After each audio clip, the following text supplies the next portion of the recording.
Okay, so I'm bored. It's a Saturday afternoon, so I figured I'd just make a video. And actually, it's a really obvious video and one I thought I probably would have made by now anyway. And it's just going over my car history, where I started, where I am now, what my future plans are, at least in the immediate future. And it will just be going over kind of my special cars and a couple of motorbikes. It won't be talking about the family cars in between. I'll just put the pictures of each car in as well. Facebook's a wonderful thing. I was able to get all the pictures of my cars off Facebook going back 18 years, which surprised me, and I thought that was actually pretty cool. So yeah, we'll just start at the beginning, jump through them, I'll explain why I bought them, and we'll go from there. So my first fun car was when I was living at home. I had my first job out of university and I bought a Skoda Fabia VRS. It was a diesel, 130 horsepower standard, but they could easily be mapped to 180 horsepower. So the reason I chose that car was I was looking at Polo GTIs at the time. I didn't need anything big. I was living at home. I did have my girlfriend. Didn't have anything. I didn't need to take lots of people. I was looking at Golf GTIs. They were a lot more expensive. Polo GTIs were good. Skoda came back. A lot of people still didn't like the name. There are lots of mean jokes about Skoda, and they've pretty much disappeared now because of how well that brand has done. But at the time, the VRS was the equivalent to a Polo GTI.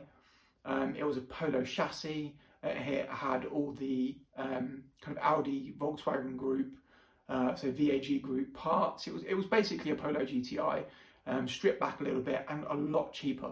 That was about $7,500. I put different wheels on it, Momo wheels I think they were. I put a splitter on it.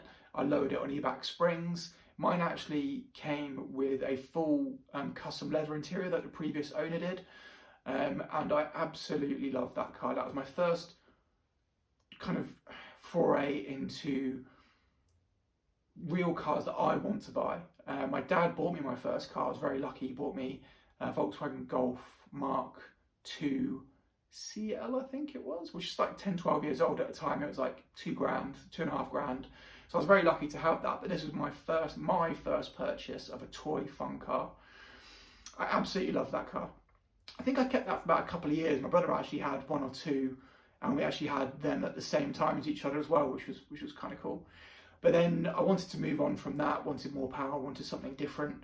When I was at uni, I always wanted to get an Audi S3, but they're just super expensive. The Golf GTIs, again, I thought I might progress into those.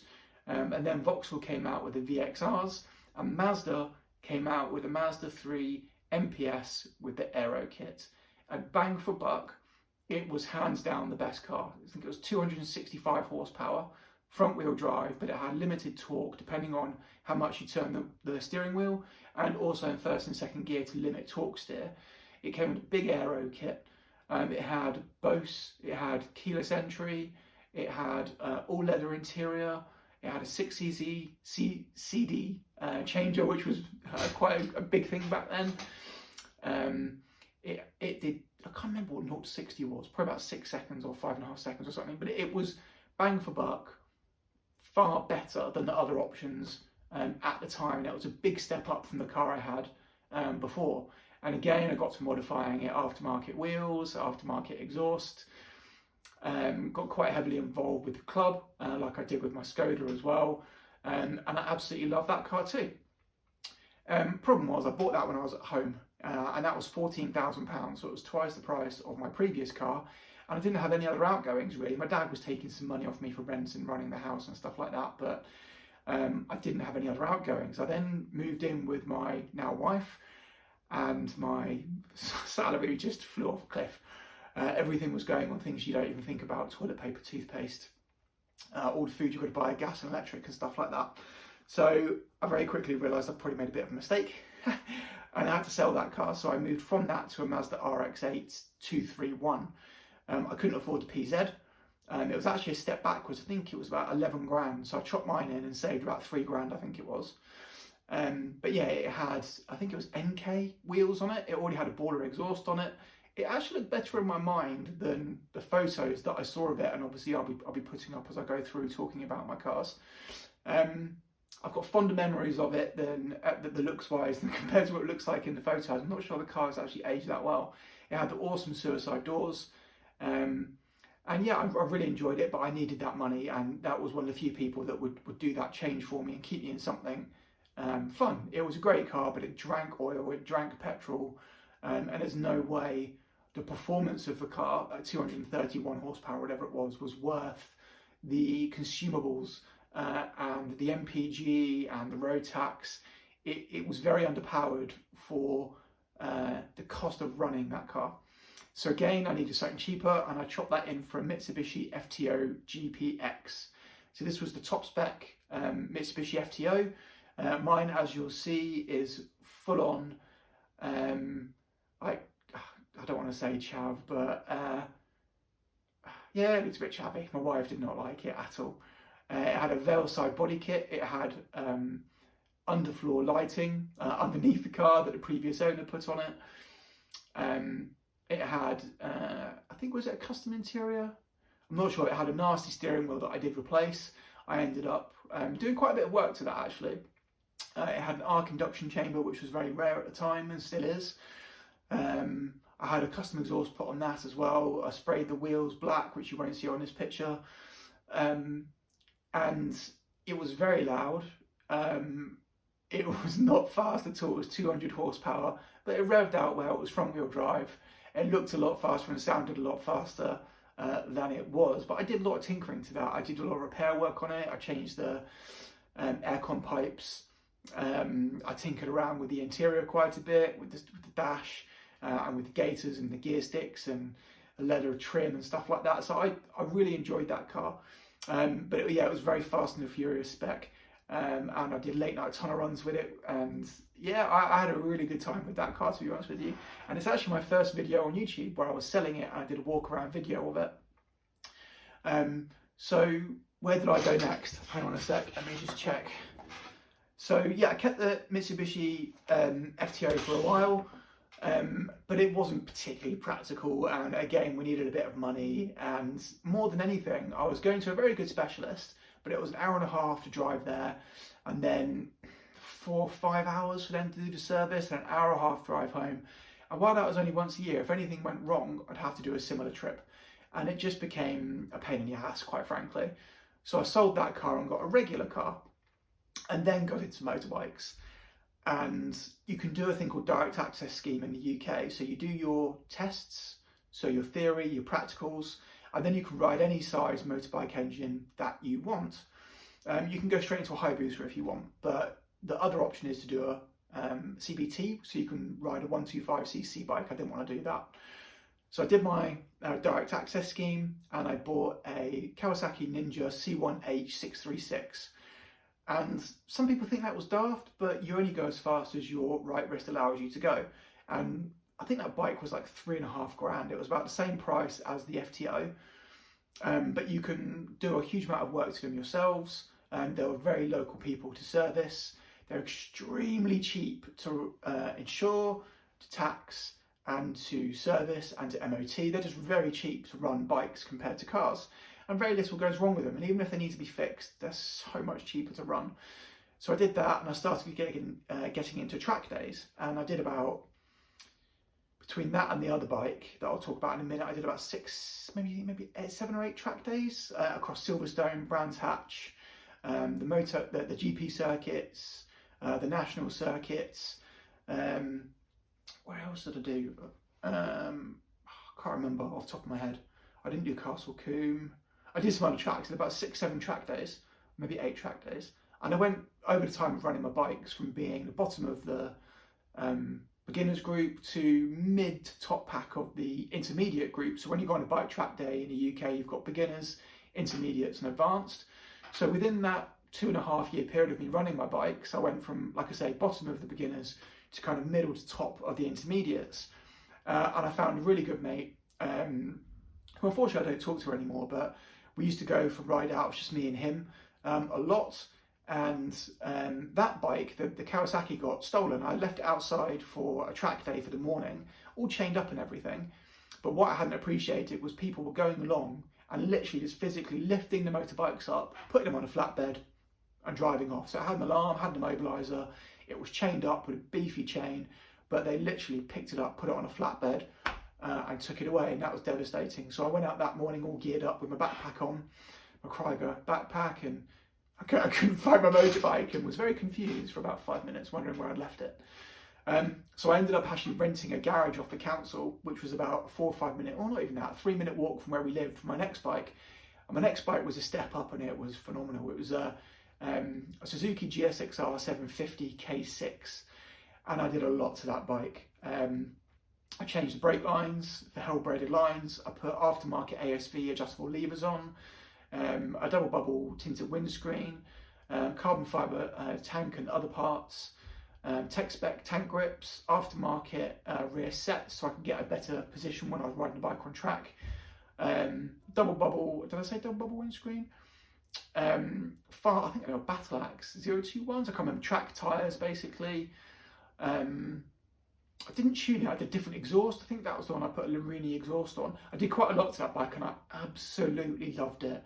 And it was a big step up from the Ninja as well. And I took that on a bunch of track days. I got a trailer, I got really into it. And I adored that bike, and I used it an awful lot. I actually was going round a roundabout on the way to Silverstone and clipped the roundabout with the edge of the trailer, and the bike fell off, and that was devastating. There was a police officer behind me, thankfully, picked it up, and that's damaged some of the parts, which is why I replaced them with carbon fibre parts. But yeah, that was not a lot of fun. But overall, absolutely loved my motorbike experience.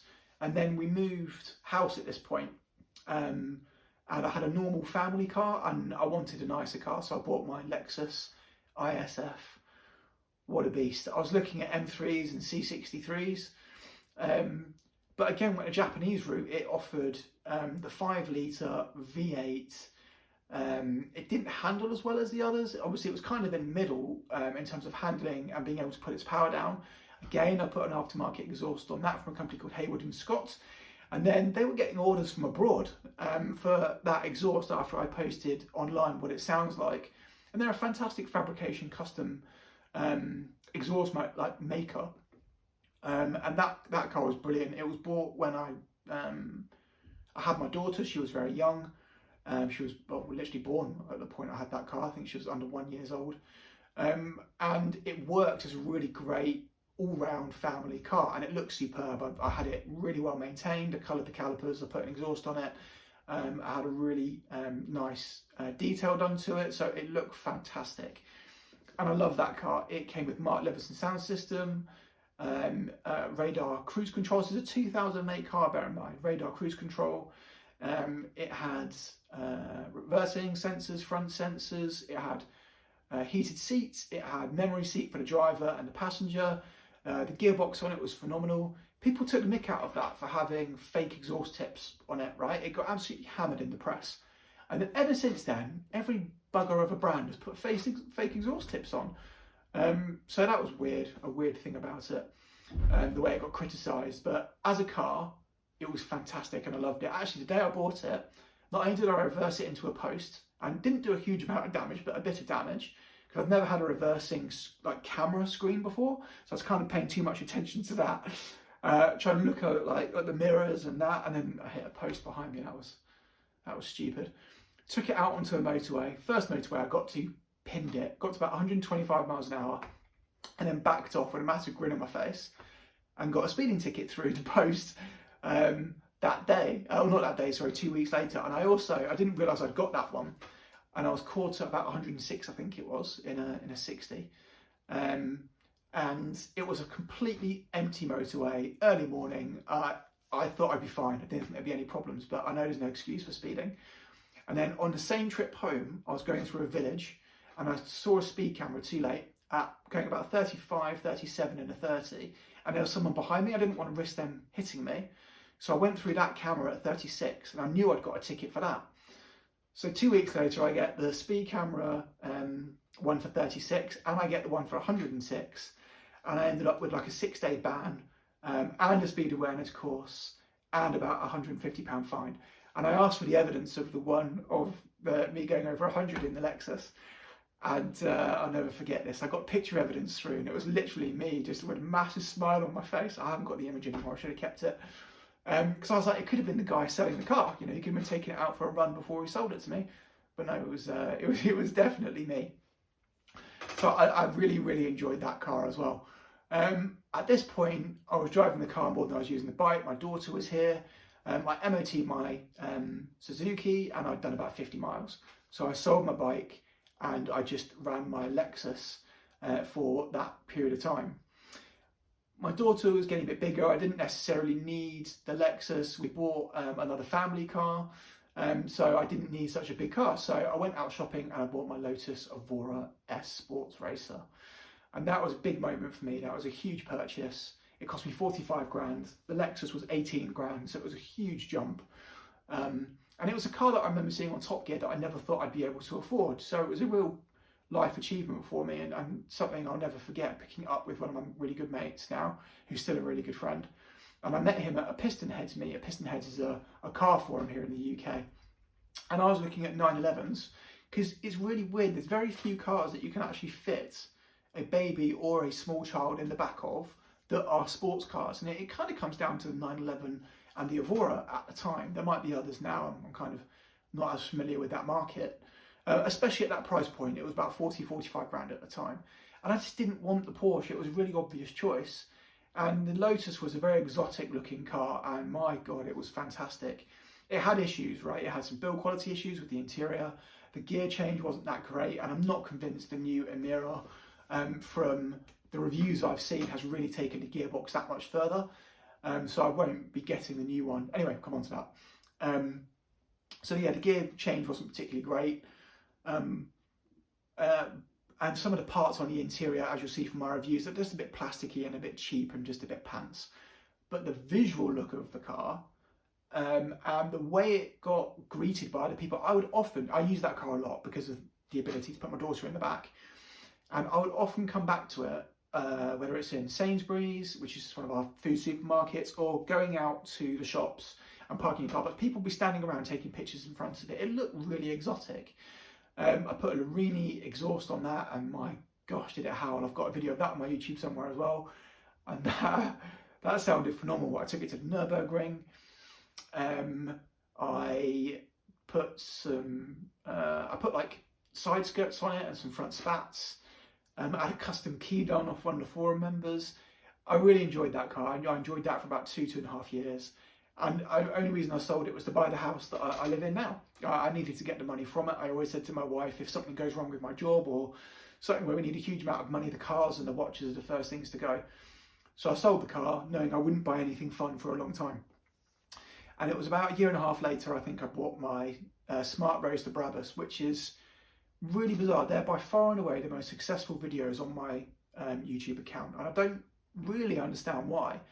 They look fantastic. But they're really not that great, right? They're slow. It's a 1.3 litre engine, 1.3 litre turbocharged engine. They leak. Every single one leaks from multiple areas, so you've always got water ingress in the car, so you can't really own them and store them inside. The interior quality is average at best. They're fun to drive. They're very lightweight. I think it was like 750 kilograms or something, 800 kilograms, very, very light. But that doesn't... The power isn't enough, even with the lightness. They're just too slow. You're literally foot to the floor all the time, even on country roads. The gear change in the gearbox, no matter what anyone tells you, it's slow, it's agricultural. Do you get used to it? You do, but you're changing far earlier than you think, and you pull the gear, change. It's really slow. So you do get used to it, but it's not ideal.